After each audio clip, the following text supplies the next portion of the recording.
Ok. Boa noite, Fabi. Bom dia no Brasil. Ah, então, obrigada por ter vindo. Quero fazer algumas perguntas sobre a rede Tecnoxamanismo para passar um pouco e entender um pouco melhor a atualidade do movimento, o que está acontecendo no Brasil agora e entender um pouco melhor o que é essa junção de tecnologia e xamanismo. Vou começar logo com a primeira questão. O tecnoxamanismo é um termo amplo. Olhando de uma perspectiva conceitual, pode ser visto como uma escola de pensamento. Tendo sido a primeira que usou esse termo no Brasil e uma das maiores pesquisadoras nesse conceito e nessa rede, eu gostaria de saber o que define para você uma base de uma filosofia tecnoxamânica.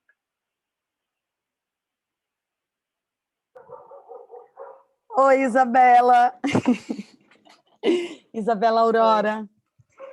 Que legal. Olha, eu quero agradecer também. Como é que é o nome desse grupo que faz parte? Constance.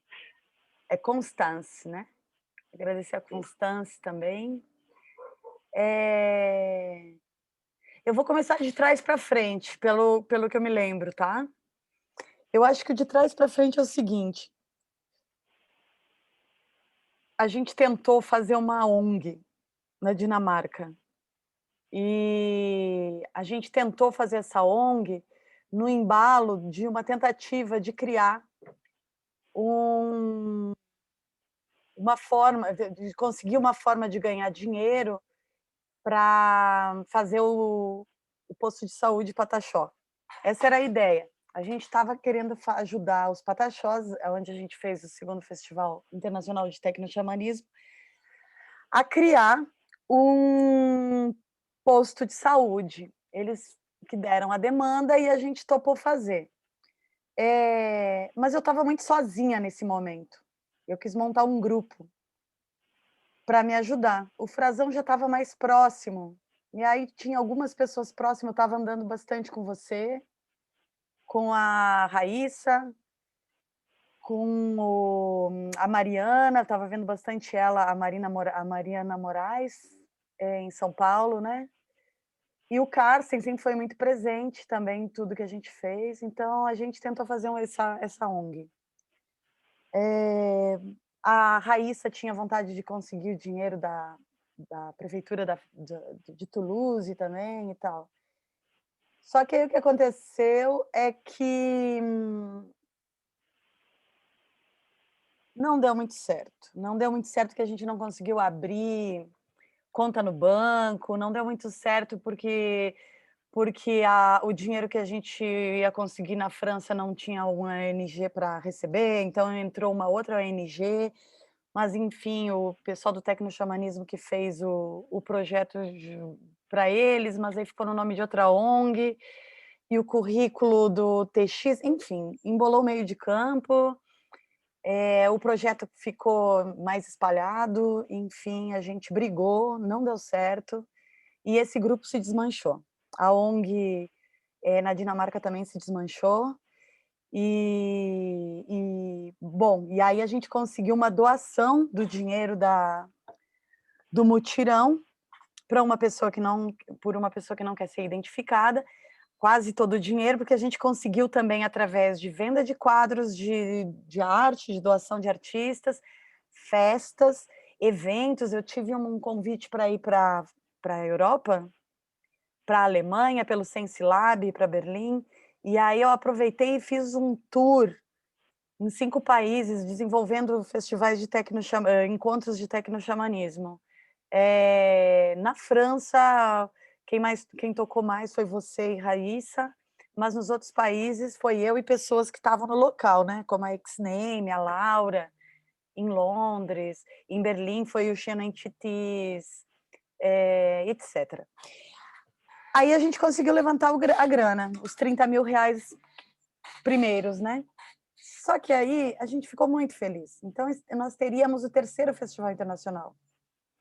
e que não ia ter esse nome, porque ia ser mais um encontro que se chamava Mutirão da Saúde Indígena Pataxó, onde a gente ia fazer uma espécie de festival, onde viriam todo o pessoal da rede de tecnoxamanismo, e a gente ajudaria os pataxós a levantar em forma de mutirão o posto de saúde, passando 7, 10 dias lá com eles e tal. Só que aí veio a pandemia. Não, primeiro a gente não conseguiu todo o dinheiro e começamos a adiar por conta desses problemas, dessas brigas, dessa falta de banco e falta de CNPJ e para receber dinheiro internacional, etc. Aí a gente teve que adiar um pouquinho e nessa de adiar veio a pandemia. Nisso, a gente conseguiu o dinheiro e enviou o dinheiro para os pataxós. Na aldeia Pará, né, do sul da Bahia, perto de Caraíva, e quem ficou responsável foi o Djalma, que é o atual cacique. Bom, lembrando que a Casa Japuanga também ajudou muito, fez um evento, a gente fez um evento lá em São Paulo maravilhoso. Todos os eventos foram incríveis, de Paris, de Berlim, da Alemanha. Aí o que aconteceu? Os pataxós tiveram que fazer sozinhos, porque veio a pandemia, a aldeia fechou, e eles mesmos estavam sob orientação de não fazerem agrupamento, então eles não puderam nem fazer o mutirão. Então esse dinheiro de 30.000 serviu também para pagar um grupo de pedreiros profissionais para levantar a casa, que foi desenhada pela Ariane Stolf, né? Então, esse dinheiro se diluiu, porque esses 30.000 na nossa conta daria bem para fechar o posto de saúde e deixar ele pronto. Mas não, a gente não estava pensando na ideia de ficar pagando pedreiros, né? Isso tornou mais caro o projeto. E também eles estavam num momento de pandemia, onde todo mundo estava precisando muito de dinheiro, então não pagar um grupo de pedreiros seria inviável. Seja como for, o que a gente está fazendo agora é uma negociação com essa ONG francesa, que está sendo intermediada pela Ariane Stolf, com essa ONG francesa, para ver se eles conseguem dar uma finalização no posto. Ou seja, basicamente encanamento e as finalizações. Compra de um balcão, de um móvel e tal. Foi esse o ponto. Essa ONG, acho que é a Raíssa que fica responsável, nunca entraram em contato. Eu não conheço eles, eu acho até um desrespeito esse tipo de comportamento, né? Mas, enfim, então eu não quis mais trabalhar com nenhuma pessoa ligada a isso, e quem está tocando é a Ariane. As reuniões, e ela tem nos contado os procedimentos no site para nós, para o Pajé, para o Frazão, que também está junto. Bom, esse é o fim, né? O outro fim seria, mas isso é um trabalho realizado, porque está pronto, o posto de saúde está pronto, e é uma Tá realização. funcionando? Não, não está funcionando ainda porque falta essas coisas, mas ele está Ah, assentado, ele está com telhado, ele está construído, né? Ele é um feito, ele é uma realização. Que pena que ele não foi que pena que ele não foi feito antes da pandemia, porque certamente ele seria um lugar para ajuda dessas famílias dentro da aldeia que pegaram o coronavírus, né? Então as pessoas não têm médico lá, não tem, é uma aldeia indígena, elas não têm um socorro pronto, então elas têm que ir ou para outras aldeias ou para Porto Seguro, né, que é uns 70 quilômetros de lá, estrada de terra, então não é muito facilitada a o acesso deles à saúde, por isso que a gente quis construir esse posto de saúde. Eu não respondi nada do que tu perguntou, né? não, na verdade, o que a gente fez foi mais um panorama do quais foram os últimos desenvolvimentos da rede. Ah, tá. A grande ação que rolou no ano passado, do mutirão, com a etnia dos pataxós, e, para explicar um pouco, os pataxós são uma etnia que foi a primeira etnia a ter contato com os europeus que chegaram no Brasil. E depois de um périplo, eles estão na aldeia mãe, que é na Barra Velha. E especificamente essa aldeia que eles trabalham é a aldeia Pataxó-Pará. Sim. Mas a minha pergunta remontava mais às origens. As origens, e só para dar um pano de fundo para a gente entender que escola de pensamento é essa, por que ela chama tecnoxamanismo, o que seria uma base de uma filosofia tecnoxamânica? Essa foi a pergunta. Tá. Sim, só quero dizer uma coisa, os pataxós ali no sul da Bahia, eles não chegam a ser os primeiros, eles estão naquela volta, né, mas eles são como que remanescentes, eles já são um pouco mais misturados.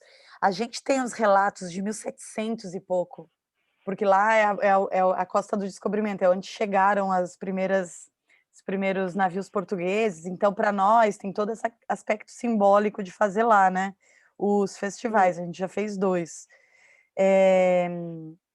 Enfim, mas parece que os tupinambás estavam lá, e aí tinha uma outra etnia, e aí os pataxós foram chegando, mas eu não conheço muito bem essa história, eu sei que eles são muito antigos, eles estão lá há muito tempo, e muitos deles são relatados nesses textos do século XVI, XVII, como indígenas muito bravos, irritadiços, violentos, comedores de humanos, e aí é interessante ler esses relatos.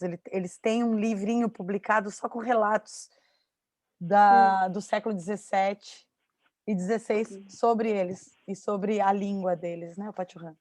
Mas, enfim, sobre o tecnoxamanismo, eu acho que foi assim, ó. Primeira vez que surgiu o nome foi na Inglaterra, foi nos anos 90, na cultura das raves. Depois, isso se disseminou como uma espécie de contracultura ou xamanismo e festa eletrônica, uma ideia de que o beat da música eletrônica era a batida do coração, então traz essa ancestralidade muito forte, e aí recupera a ideia de xamanismo como uma religião antiga antes do estrago todo dos monoteísmos, e coloca o tech na frente como para mostrar que vem da música. Aqui no Brasil a gente tem uma história um pouco diferente, mas vai acontecer só nos anos 2000, que é a recuperação da palavra tecnoxamanismo por conta dos pontos de cultura. É um projeto lá do Gilberto Gil, no governo Lula, que foi essa ideia de colocar o software livre a ser aplicado em pontos de cultura nos rincões mais longínquos do país, né?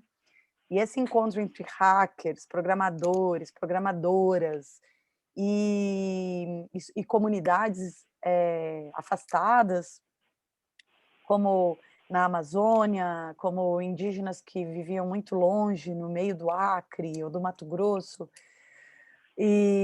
ou do Rio Grande do Sul, e que de repente viraram pontos de culturas onde iam ser implementados esses projetos, não só indígenas, ribeirinhos e quilombolas também. Então essa palavra tecnoxamanismo começa a surgir, é a aplicação de uma técnica dentro de um sistema tradicional de existência, né, ou de ancestral. Aí tecnoxamanismo começou a fazer muito sentido. Aí isso aí teve uma repercussão internacional e atualizou as discussões sobre o tecnoxamanismo que estava se tendo antes. Só que a nossa pegada não era música, era técnica, era tecnologia. Então, o nosso tecnoxamanismo vem da relação com as técnicas, ou com as tecnologias.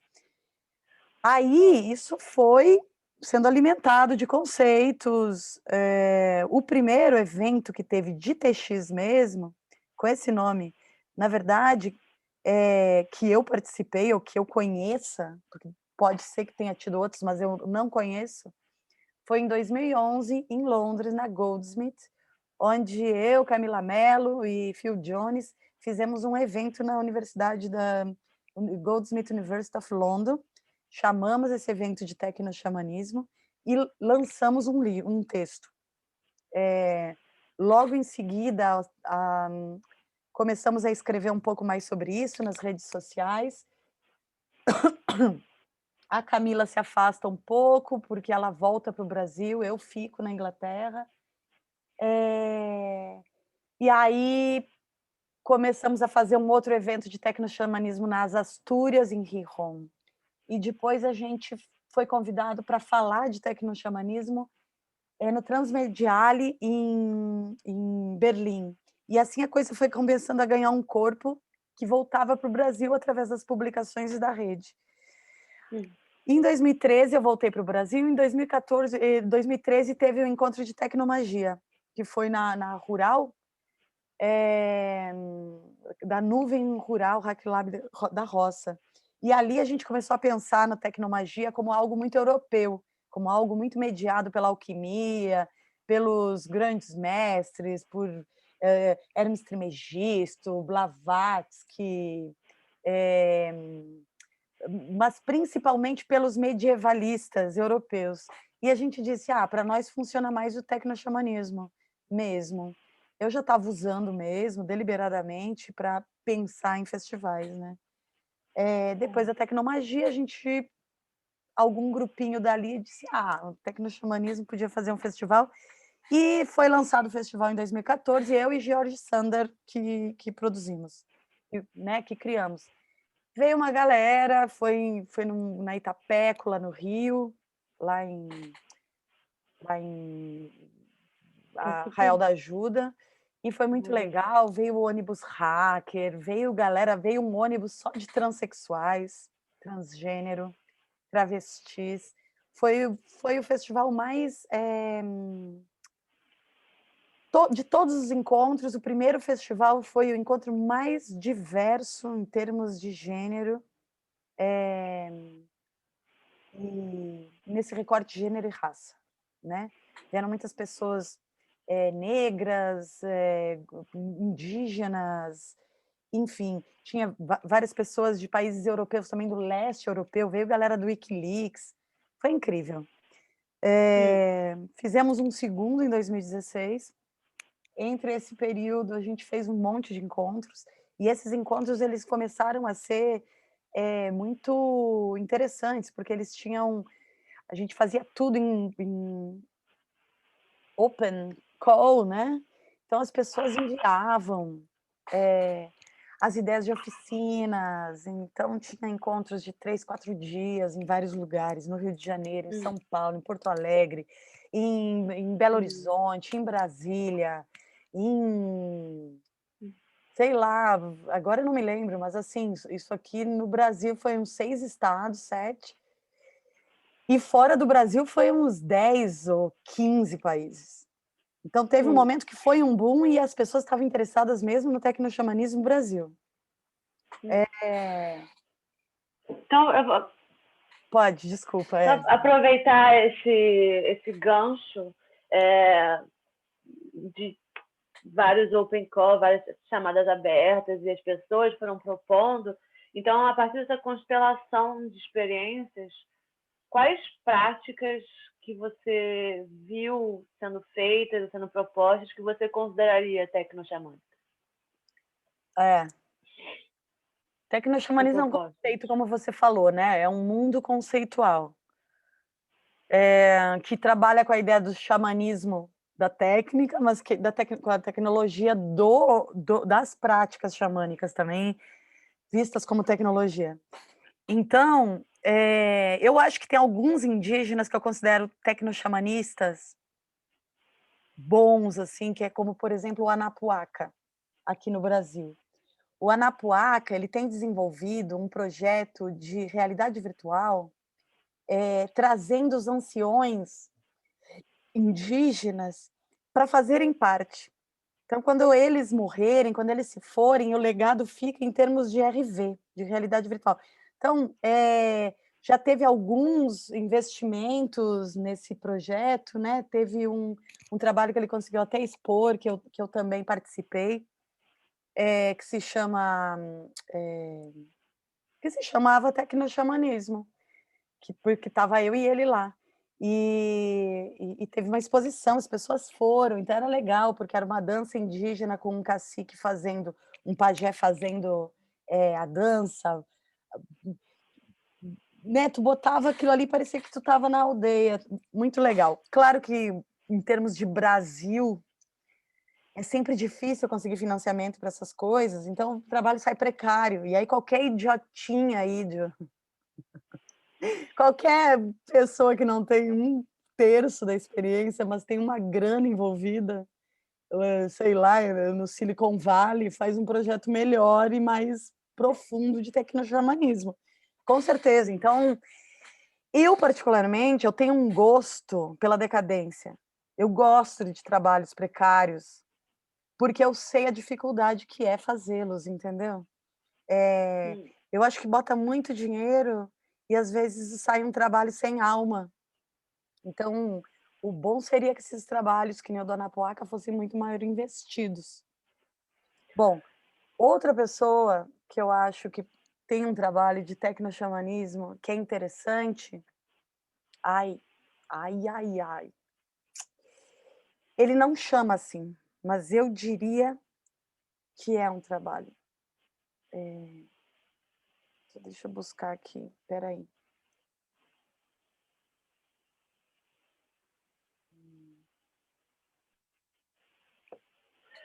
Só para comentar um pouco, acho essa questão da precariedade é interessante e importante no tecnoxamanismo.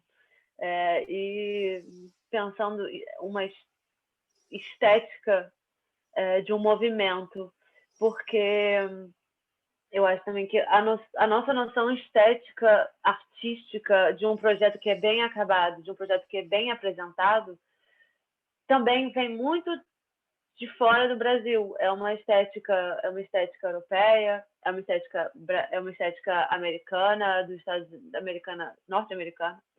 E essa noção de algo que é válido esteticamente não necessariamente se traduz em práticas que são feitas com pessoas que vêm de outras formações, de outras histórias, de outros percursos, e que produzem um trabalho que pode ser cheio de alma, mas não vai caber numa estética uma estética perfeita e completamente vendável, né? Então, acho que a questão estética Para aí, do acabado.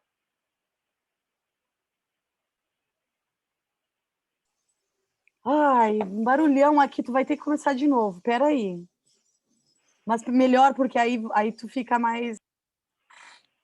Tá bom. Acho interessante tocar na questão da precariedade, porque a precariedade é importante esteticamente também. Acho que porque os, os, os trabalhos de arte ou os projetos que a gente constrói com com ferramentas do it yourself e também em contextos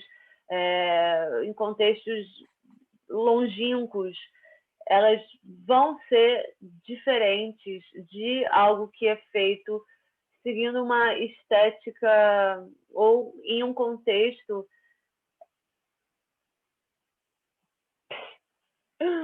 Peraí, tem que falar de novo.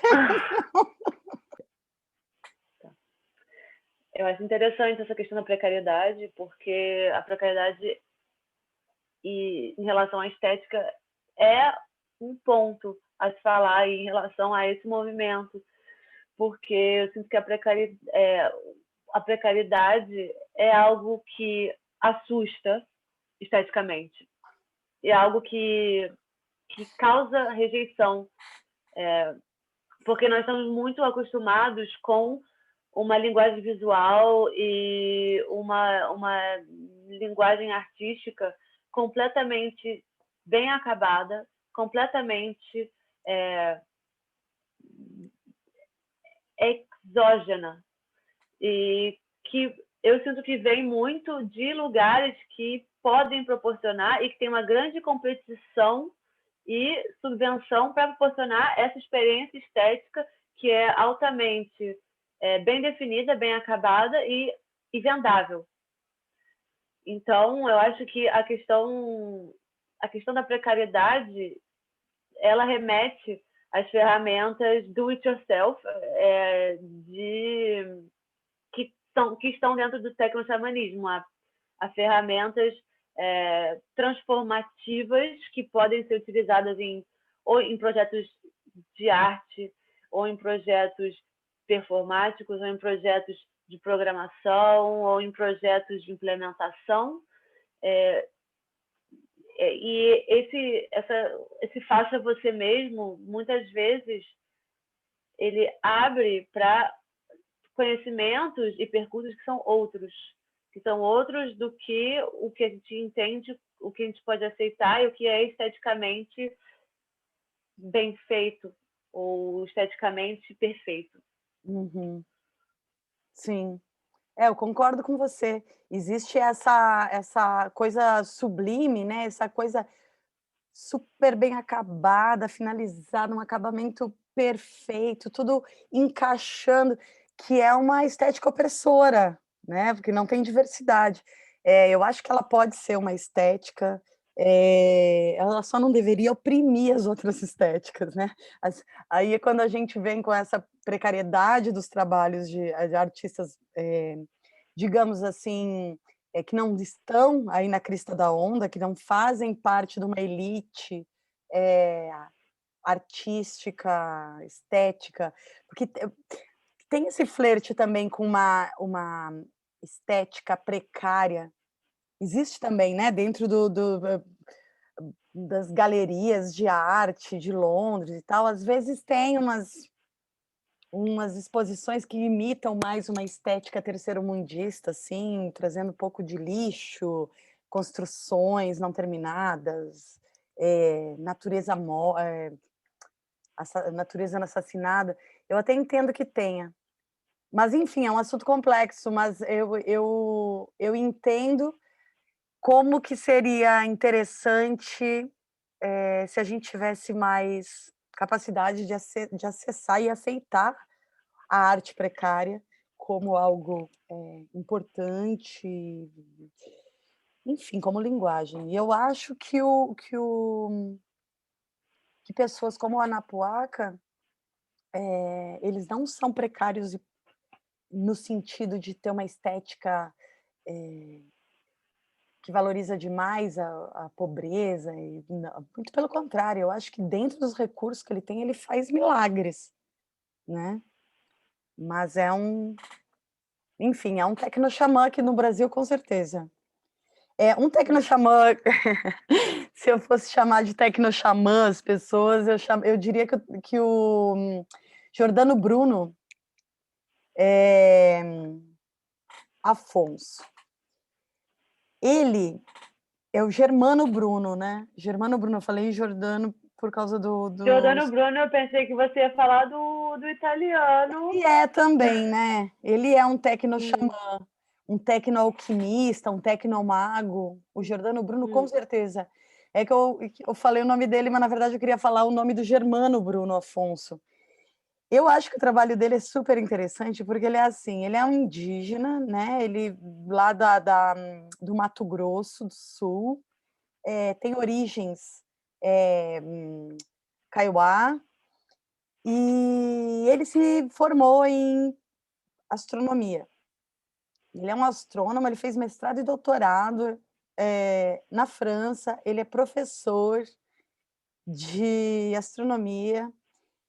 E ele começou a dedicar grande parte do estudo dele, da pesquisa dele, sobre o céu dos indígenas, o céu dos povos ancestrais, principalmente do Brasil.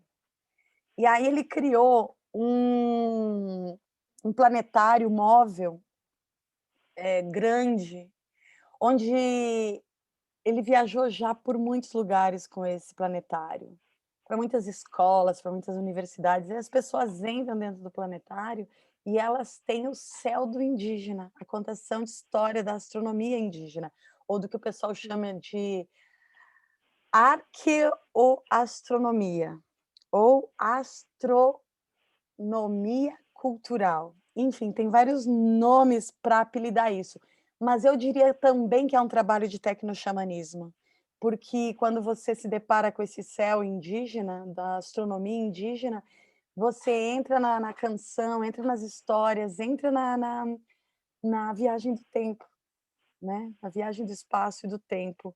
Então, Uhum. para mim é um trabalho extremamente tecnoxamânico. Ele inclusive está muito Hum. interessado em saber se tem algum outro encontro, mesmo que Hum. virtual. Bom, aí tem outros artistas internacionais que eu acho que não são tão indígenas, né, mas assim, eu acho que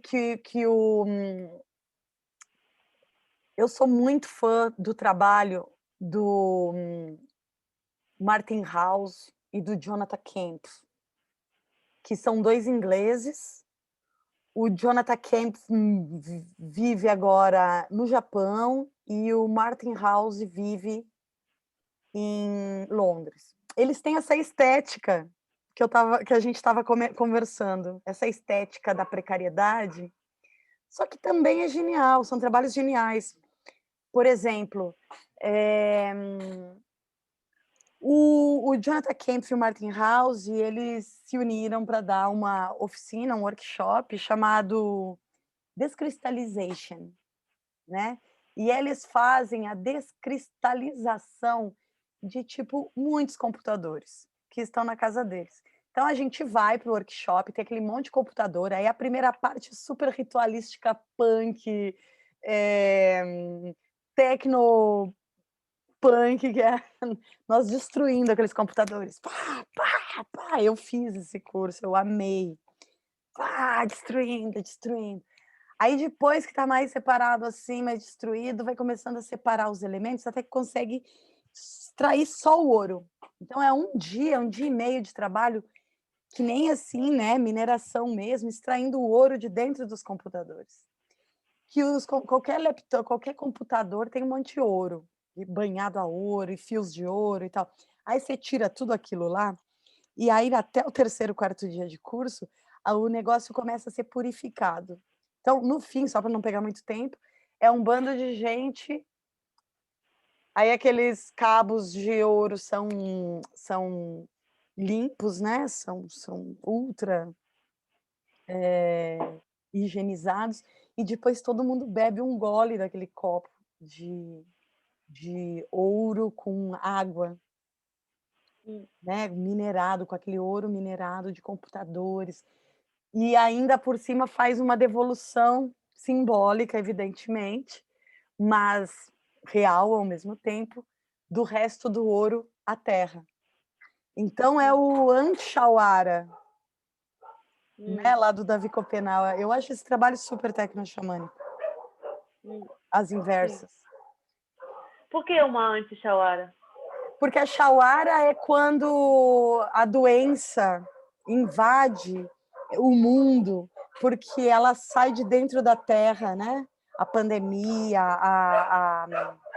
os cachorros estão latindo, tá dando para ver? Tá, mas não tem problema. É, sai de dentro, extrai de dentro da terra o ouro e os metais preciosos, é como se tirasse o esqueleto da terra. E aí você afrouxa a terra. É, de dentro desses buracos da extração, vem esse espírito da Shawara, que é um espírito demolidor que ataca o peito dos pajés. Quando os pajés param de cantar, porque eles começam a morrer, os chapiris, os ecurabes, param de sustentar o céu, porque eles se alimentam do canto do pajé, dos indígenas, dos pajés. E aí, quando eles param de cantar, o céu desaba sobre a terra. Como a terra não tem estrutura, ela abafa, ela é uma catástrofe, acaba com tudo que existe de vivo nela. Então, essa é a lenda da Shawara, da Yanomami, né, que está no livro do Davi Copenau, A Queda do Céu. E provavelmente é a mesma, quer dizer, provavelmente não, é o trabalho inverso do descristalization desses dois rapazes. E é muito precário, porque é só computador velho, entendeu? Eles falam de largar entropia no sistema, né? Que a gente deveria passar por um processo de alta apropriação de conhecimento tecnológico, mas pelo desinvestimento na construção. A gente deveria fazer isso só com a desconstrução, para ir para um ponto onde fosse possível pegar um outro lugar. Então tem a teoria também, que eu considero muito tecno-xamânica. É como se houvesse um retorno de trás para frente, mas com profunda apropriação científica e tecnológica, até um ponto onde desce para inverter a história. Enfim, É né? interessante essa abordagem um pouco na espiral das coisas, de se apropriar um pouco com isso que a gente mais vê, que é o lixo, que é o computador velho, que são as tecnologias que se acumulam na acumulação, né? Então, a gente tornar em espiral para tentar se conectar com a gente lá atrás, me faz remeter um pouco a esse conceito de tempo em espiral, que a gente já falou, de ver o tempo como espiral, que é uma coisa que você mencionou numa outra entrevista. E eu gostaria de falar um pouco mais sobre esse conceito do tempo em espiral, em relação ao tecnoxamanismo. Tinha algumas ideias sobre o tecnoxamanismo ser também uma experiência de tempo, né? Como ele é um mundo conceitual, ele está sempre em processo. Então, as pessoas destroem o conceito, daqui a um pouco o conceito é resgatado. Eu não sei bem como que eu lembro agora, mas eu lembro da ideia do espiral, do tempo em espiral, como uma alternativa à ideia da circularidade só, né? Porque tem muita gente que pensa que o tempo não é linear, mas ele é um círculo que fecha sobre si mesmo. E a ideia de uma espiral é uma ideia de um movimento e de um processo constante. Você não chega no mesmo lugar, né? Você está sempre às voltas, a uma certa circularidade temporal, mas ela nunca está indo para o mesmo lugar. É sempre um movimento.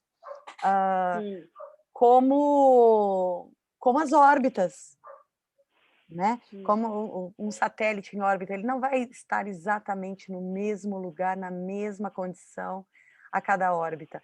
E para que ele esteja, é preciso todo um esforço matemático, um cálculo que faça com que ele permaneça, porque a tendência dele ou é baixar para a Terra, ou pegar uma fuga e sair sempre de forma espiral, sair da órbita, né? E se distanciando. Tipo, o Voyager foi um distanciamento, né? O Voyager acabou, agora ele está lá nas fronteiras do sistema solar. Ele é um exemplo de distanciamento orbital. Ele fazia Acho interessante. o círculo no Sol, né? Acho interessante pensar espacialmente esse conceito de tempo em relação à experiência do movimento, à experiência desse conceito de tecnoxamanismo. E é uma coisa que eu ouvi você falar algumas vezes também, que me fez pensar que fala-se muito de movimentos horizontais, de coisas horizontais, de colaboração horizontal. Eu já ouvi algumas vezes falar que o tecnoxamanismo não é horizontal. E queria entender um pouco melhor o que você acha sobre isso. Não, é que De horizontalidade.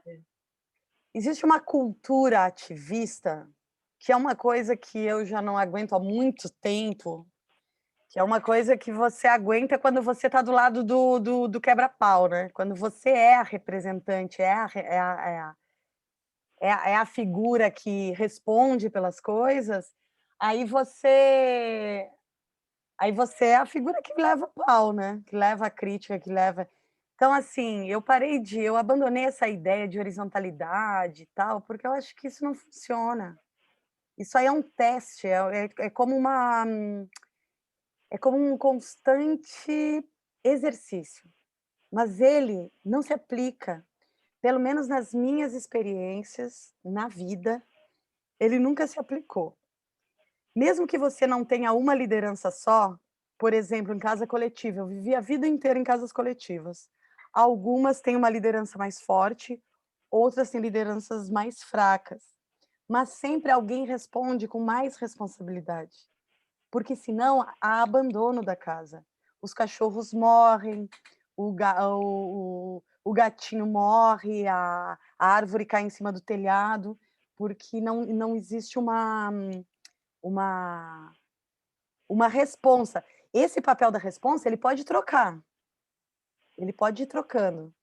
Ele pode ter ali um grupo que seja mais coeso e que se organize de forma horizontal, mas sempre vai ter quem está na frente naquele momento, eh, respondendo por, né, se responsabilizando um pouco mais pela extensão da coisa. Tem visão. Não adianta vir: "Ah, eu sou protagonista", como recentemente nos aconteceu e você sabe de quem que eu estou falando. "Ah, eu sou protagonista, eu quero ser protagonista, eu pego o teu currículo, uso todo para mim, uso de trampolim e vou mandar na porra toda agora, porque eu quero isso e quero aquilo". Gente, não é assim, não tem visão, não tem experiência e nem visão. É um negócio puramente de um ativismo, assim, eh, sem experiência. Não entende o que que tem que respeitar, o que que tem que não passar por cima, o que que tem que esperar, vai ser te dado o lugar, calma, tu tem que pegar a visão, tu não pegou nem a visão, né. Hum, Transformar o TX, por exemplo, só num grupo ativista militante anti-Bolsonaro, é um desperdício de energia. A gente está pensando, hum, a gente está trabalhando com acesso futurismo, a gente está pensando e trazendo para dentro do contexto das discussões uma uma experiência de é uma produção de mundo, hum, visando produção de mundos e produção de imaginário, exatamente para sustentar esse buraco, né, que hum, seja da pandemia, seja do Bolsonaro, que a gente caiu. Cara, transformar isso numa luta política, pegando toda essa visão e fazendo sucumbir, é um puta desperdício. Então, tipo, não é possível te dar um lugar de de de referência se tu ainda não pegou a visão. Vai ver se na aldeia indígena tu ia sobreviver com uma hum, atitude dessas. Tu ia morrer hum, rapidinho. hum. Então é nesse Porque o sentido, interessante. Uhum, né, você vai criando e aí se você tem que pegar a visão, porque se você quiser só fazer, coisa sem pegar a visão para distorcer tudo, para fazer outra coisa, isso aí o mundo tá cheio. Aí alguém cria o hum, partido, aí o outro vai lá e faz um outro partido do partido, aí o outro faz o movimento sem terra, aí vem um outro briga com liderança, pega o sem terra e bota o sem terra, do norte, e assim vai, são as dissidências. Agora, hum, tu tem que saber o que que tu segura e o que que tu não segura. hum, Eu entro em disputa do tecnoxamanismo conceitual, e entro também em relação a festivais e tal. A gente quer passar a bola, a gente tentou fazer no México, a gente tentou fazer no Equador, a galera não pegou porque eles não trabalham que nem nós, sem dinheiro. Então eles tentaram hum, conseguir o dinheiro, não conseguiram, aí devolveram, aí a bola tá com a gente de novo. hum, Nós, a gente não precisa de dinheiro, porque a gente faz festival sem dinheiro. hum. Agora, não na pandemia, né, teve que parar. Na pandemia é mais complicado. Mas eu acho que você tocou vários pontos importantes, e remeteu ao fato desse movimento e dessa vontade de pensar tecnoxamanismo como um, uma percepção da importância de criações de mundo, de criar, de como as cosmogonias indígenas criaram o nosso mundo e criavam os próprios mundos através de muitas tecnologias. É, então, pegar essa técnica como um resgate e uma metodologia para lidar com uma catástrofe, eu acho que é muito importante. Exatamente. Sim. Poder criar mundos. Depois de todo esse epistemicídio que a gente viveu nos decorrentes 500 anos, reconhecer os mundos que ainda existem, que são muitos, e que ainda estão podendo ser criados e que a gente poderia criar exatamente estando e produzindo encontro. Né? Eu acho, particularmente, que o tecnoxamanismo sempre se manteve um pouco nessa borda do... ele é muito mais borderline do que realista. Todas as experiências que a gente fez do tecnoxamanismo, elas foram, assim, assumindo a temporalidade de Tupã, da ayahuasca, do sonho, da ficção, da imaginação. Ela não está dentro de um contexto, pelo menos aqui a gente faz aqui, né? Se alguém faz diferente em outros lugares, eu realmente não conheço. Mas, assim, o nosso TX, assim, que a gente começou a criar esses encontros, ele é totalmente criação de mundo. Ele é feito a partir dos sonhos, ele é produzido a partir do imaginário, ele tem influência do carnaval, super pesada, porque teve muitos encontros no Rio de Janeiro, então muitas coisas a gente fez com restos de escola de samba, né, com reciclagem de material de escola de samba. Então a questão carnavalesca, a questão do ritual, a questão do imaginário, da memória, do fazer junto, do ficar em silêncio, de produzir as tecneiras, as músicas, os robôs. Eu lembro lá no Rio de Janeiro que tinha um dos eventos que quando a pessoa entrava na Casa Nuvem, por exemplo, a gente botava uma venda nos olhos dela, aí ela era levada por um dos coiotes até em cima, no segundo andar, e aí vinha um drone pequenininho, e passava incenso em todo o corpo dela. Do tipo, abandona o mundo antigo, entra no mundo. E eu acho que teve... E eu acho que também tem o problema de você montar as coisas, né? Construir. Eu tinha pensado, por exemplo... porque assim... e aí cadê a publicação do livro, ou fazer o filme, ou criar as narrativas? É o que a gente estava falando da precariedade. Talvez se a gente tivesse um movimento parecido com esse, ou uma rede mais, é uma rede de internet, na real, né? Que é o que o TXL não é um movimento, a não ser conceitual. Mas, assim, se fosse na Califórnia, provavelmente a gente já tinha criado até uma biosfera artificial, que nem aqueles caras que criaram o Biosfera 2, saca? Porque a gente teria mais acesso a investimento, a criação de possibilidades, de transformar o produto dessas experiências de vários anos em algo concreto. Mas não, a gente está sempre nessa precariedade do tipo, cadê os 500 horas de filme, cadê os vídeos? Né? Não vai conseguir, o Frazão não tem tempo, o fulano não tem tempo, eu não tenho tempo, as pessoas têm que botar dinheiro, pagar o aluguel, trabalhar, enfim. Então, acho que isso é o problema maior. Por isso que a tentativa de fazer essa ONG era também conseguir criar essa escola da magia, lembra? Que a gente falava? Uma escola de magia voltada para essa potência. Se não pega a visão, fica muito difícil. Aí fica discutindo com nécio, fica discutindo com pessoa que quer trampolim, que não quer produzir uma visão de mundo, uma perspectiva ajustada ao que se propôs, que vem até antes de nós, né? O tecnoxamanismo ele já nasce dentro do contexto da loucura, porque ele nasce com êxtase, né? Com o êxtase, com os psicodélicos, com as músicas eletrônicas, com os DJs malucos, com a galera dançando trance. Ela nasce já dentro de um contexto de ritual contemporâneo, né? Atualizando o ancestral e o futurismo. Sei lá o que você acha. Sim.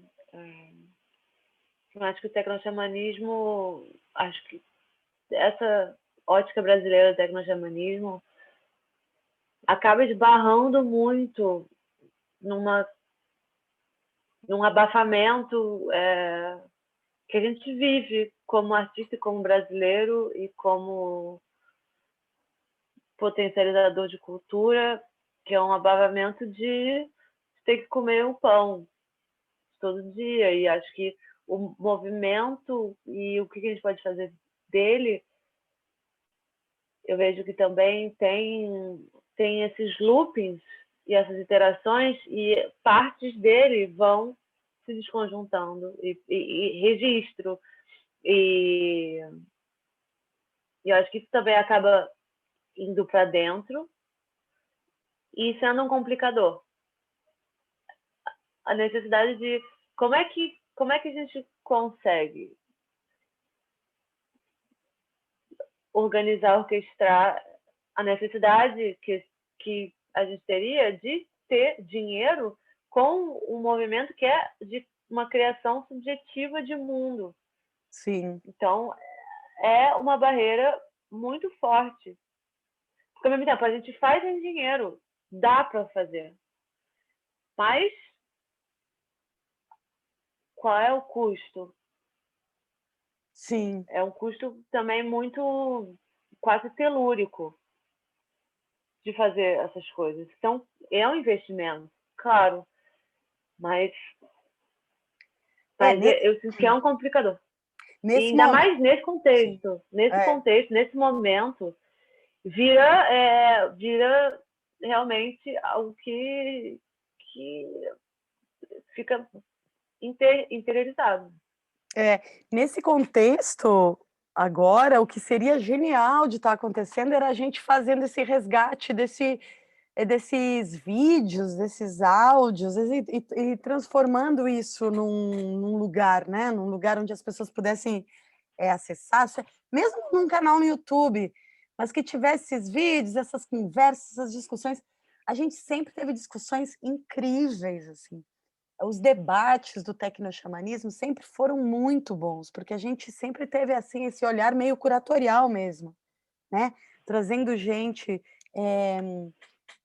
da América Latina, trazendo ou com gringos mesmo, mas principalmente conhecimentos da galera do Brasil, que seja conhecimento em rádio, em espectro, em astronomia, em agricultura, em agroecologia, agrofloresta, permacultura, corpo, saúde. Agora a gente estava entrando num outro movimento que eu acho que seria super interessante, e a gente perdeu a mão. A gente perdeu o tempo, a gente não estava no time.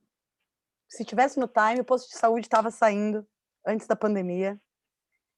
O Frazão diz que não, quando a gente discute isso, ele, não, porque tudo tem seu tempo. Tudo tem seu tempo, caralho. Tem tudo que tem seu tempo. Né?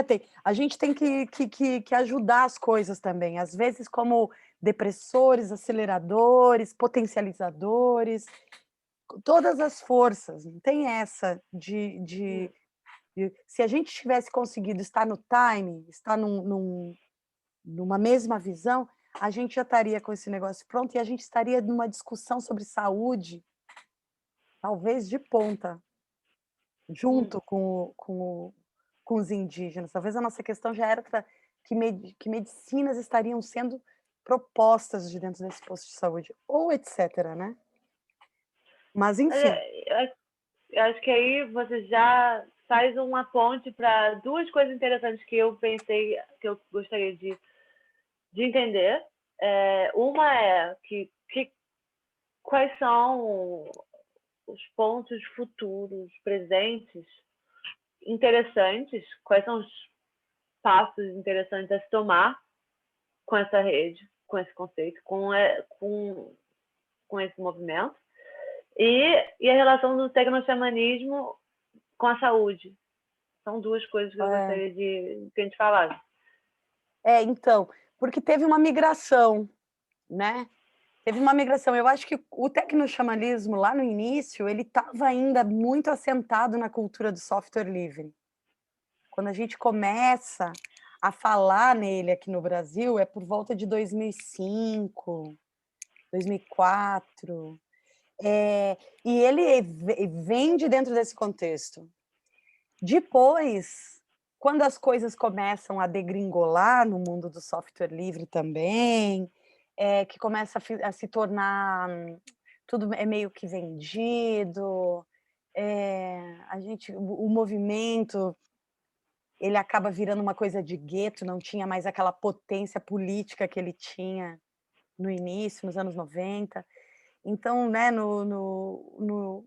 tudo isso faz com que o TX, quando começa a se desenvolver na nossa mão, ele comece a se desconectar um pouco, do movimento do meta-reciclagem, ou do submedialogia, ou do digitalfagia, que é onde ele nasce ali, ou das redes de pontos de cultura, e começa a migrar um pouco para a arte. No movimento software livre, eu lembro muito bem que quando tinha um artista, ele virava o bode expiatório, né? Todo mundo dizia: artista é o caralho, artista não era uma coisa bem-vinda. Quando a gente começa a migrar para a arte, a gente vai trazendo junto pessoas, né, programadores, tecneira, que são sensíveis, computeiros, computeiras, que são sensíveis à questão artística, mas ela muda um pouco, ela não fica tão tech e ela começa a vir um pouco mais com estéticas, com performance, com discussões de agrofloresta, e começa a vir a galera da agricultura, começa a vir a galera do... E a saúde, eu acho que ela seria um começo muito forte agora, uma saúde como um todo, agora com esse mutirão, com essa demanda dos próprios indígenas pataxós da aldeia Pará. O mais próximo disso, talvez a minha participação real, não como organizadora e tal, mas a minha participação dentro disso tudo, como uma criadora também, é a parte mais clínica da psicologia de grupos, dos trabalhos de grupos. Então, eu também eu imprimi também um traço forte dentro do tecnoxamanismo, por ser uma pessoa muito engajada, né, em fazê-lo acontecer por um tempo. Então, acabou que tem muitos trabalhos que se voltaram totalmente para um aspecto mais clínico, o que não seria exatamente a saúde que a gente já está entrando agora, que é ser uma seara mais, digamos assim, abrangente, né? Pensar a saúde indígena, pensar a saúde dos povos, pensar as práticas tradicionais de cura, medicina. Eu acho que seria lindo já está podendo. A pandemia atrapalhou muito esse processo, né? Porque ele Mas também trouxe a urgência, né? trouxe a urgência de que isso tudo seja pensado, né? Pelo menos pelas pessoas aí que. Mas, enfim, eu acho que é isso. A visão de futuro, eu não sei. Depois desse negócio do posto de saúde Pataxó, o que eu quero, eu, Fabi, estou dizendo, é ver essa coisa pronta. E não desistir antes que ela fique pronta.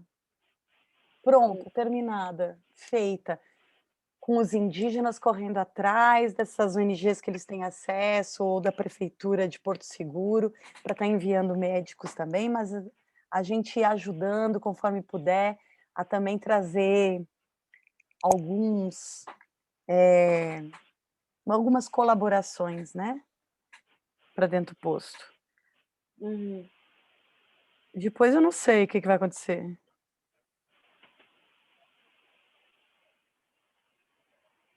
Não tenho ideia.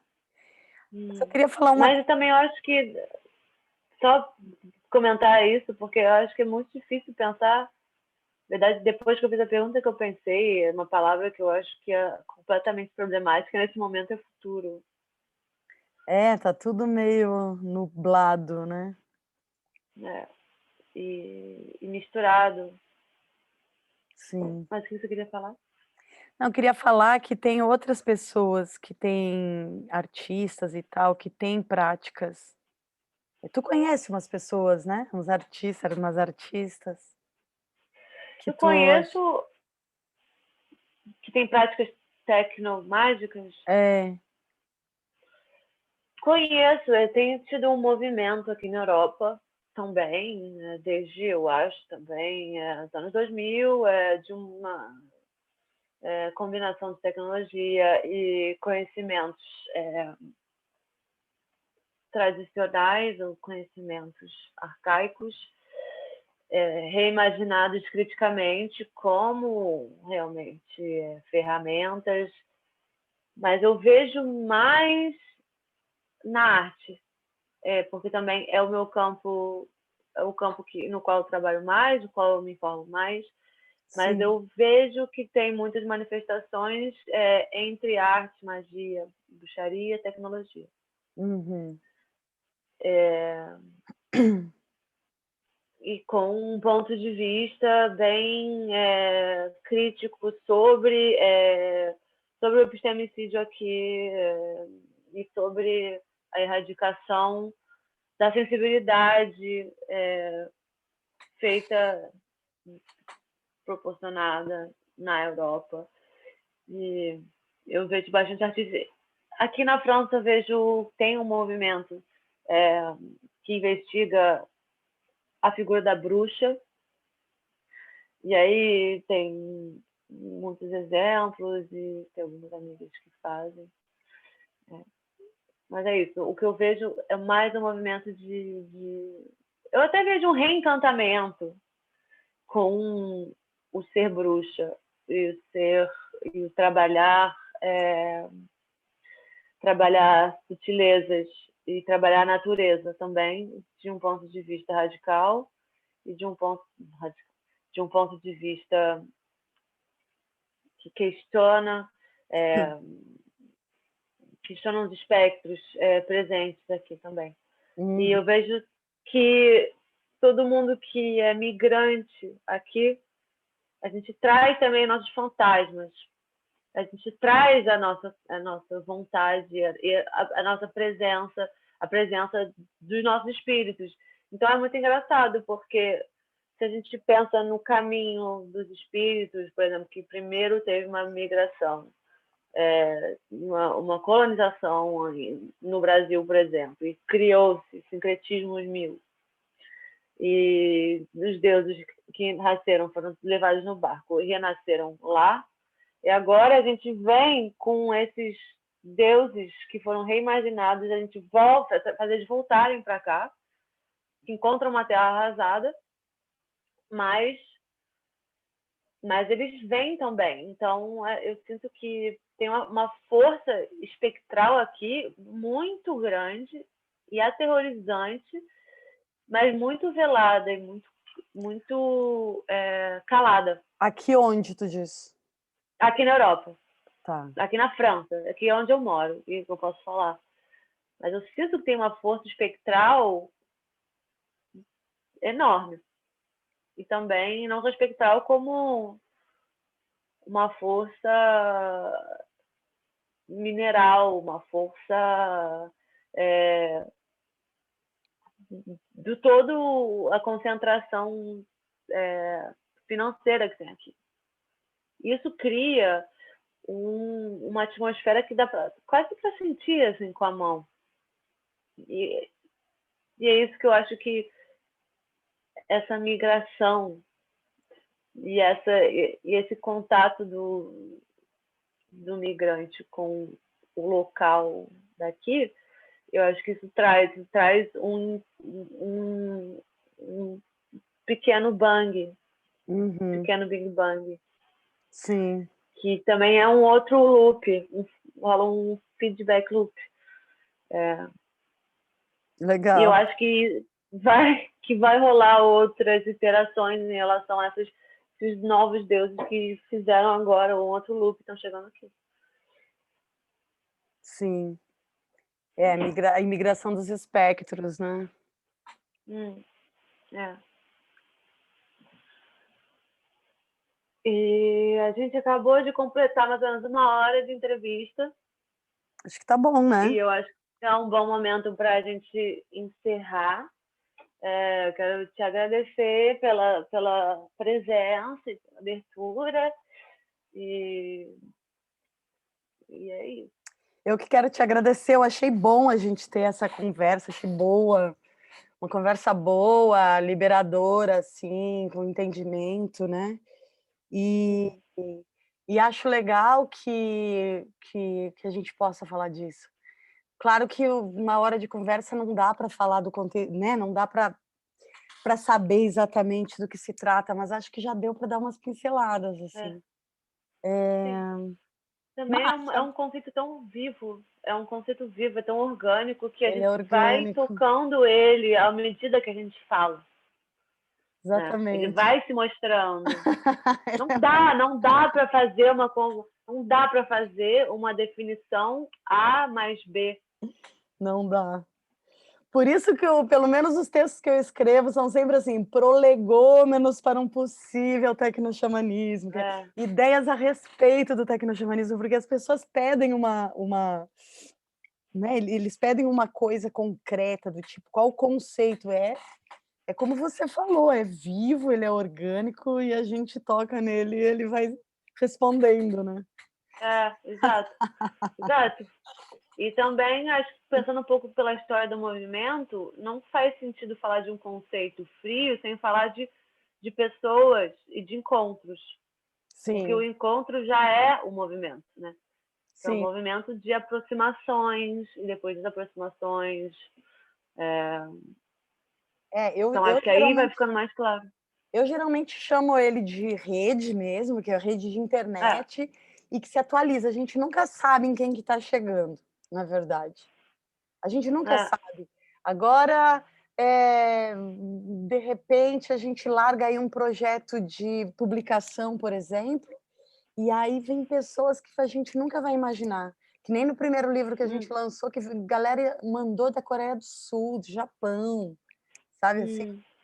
Então a gente não. Acaba funcionando como uma rede mesmo. É, então seria muito legal a publicação, lançar uma publicação Uhum. internacional de novo, com um chamamento aberto.